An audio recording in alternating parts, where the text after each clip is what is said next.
അന്ന് നവജാത ശിശു പിറന്നാൽ അയൽവക്കത്ത് പ്രസവിച്ചാൽ കാണാൻ പോകുന്നത് നിങ്ങളുടെ ഇന്നത്തെ കാലം പോലെ ഗിഫ്റ്റ് ബോക്സും ഒന്നും ആയിട്ടല്ല. ചെന്നാൽ ആദ്യം അമ്മമാർ ചെയ്യുന്നത് കുപ്പായം ഉയർത്തി ആ പ്രസവിക്കപ്പെട്ട കുഞ്ഞിന് പാല് കൊടുക്കും. ജാതിയും മതമൊന്നും ഉണ്ടായിരുന്നില്ല. നിങ്ങൾക്കറിയുമോ ഞാൻ എത്ര പേരുടെ പാല് കുടിച്ചയാളാണെന്നറിയുമോ? ഇന്നത്തെ കാലഘട്ടം ഒന്ന് ആലോചിച്ച് നോക്കുക.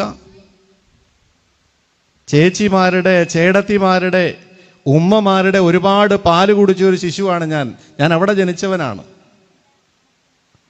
സഹോദരങ്ങളെ, ആകെ ചെയ്യുന്ന അതാണ്. സമ്മാനം കൊടുക്കാനൊന്നും ഉണ്ടാവില്ല, പാല് കൊടുക്കും. ആ അമ്മിഞ്ചപ്പാല് കൊടുക്കുമ്പോൾ ആ മാതാവ് ഒരു വലിയ സന്ദേശം ആ കുട്ടിക്ക് കൈമാറുന്നുണ്ട്. കുഞ്ഞേ, ഞാനും നിന്റെ അമ്മയാണ്, എൻ്റെ മക്കൾ നിന്റെ സഹോദരങ്ങളാണ്. നീ വളർന്നു വരുമ്പോൾ എൻ്റെ മക്കളെ സ്നേഹിക്കണം, അനുസരിക്കണം. അവർ നിന്നെ സഹായിക്കും, ഏതാപത്തിലും നിന്റെ കൂടെ ഉണ്ടാകുമെന്ന ഒരു വലിയ സന്ദേശം ആ മുലയൂട്ടലിലൂടെ അമ്മമാർ കൈമാറുമായിരുന്നു. 50-60കളിൽ ഞാൻ 1958 ജനിച്ചയാളാണ്. അന്ന് പ്രകൃതിയും മനുഷ്യരും തമ്മിൽ ഇഴചേർന്ന് ജീവിച്ചിരുന്ന ഒരു കാലഘട്ടം.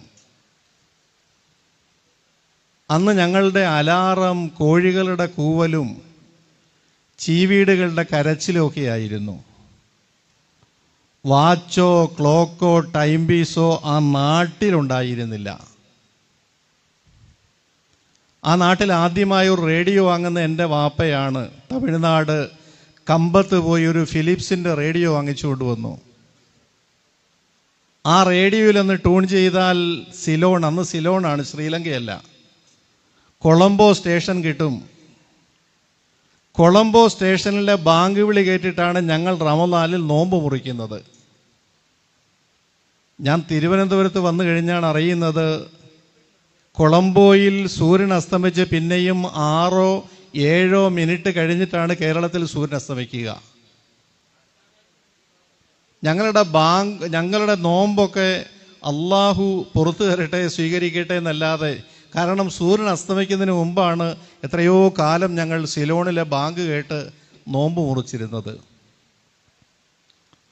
സഹോദരങ്ങളെ, അന്ന് മനുഷ്യർ തമ്മിൽ പരസ്പര സഹകരണവും സൗഹാർദ്ദവും അങ്ങേയറ്റമായിരുന്നു. അങ്ങനെയല്ലാതെ ആർക്കും ജീവിക്കാൻ കഴിയില്ലായിരുന്നു.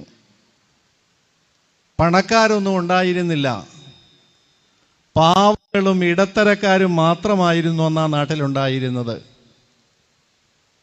എൻ്റെ ഉമ്മ രാവിലെ പാത്രം തേച്ച് മെഴുകി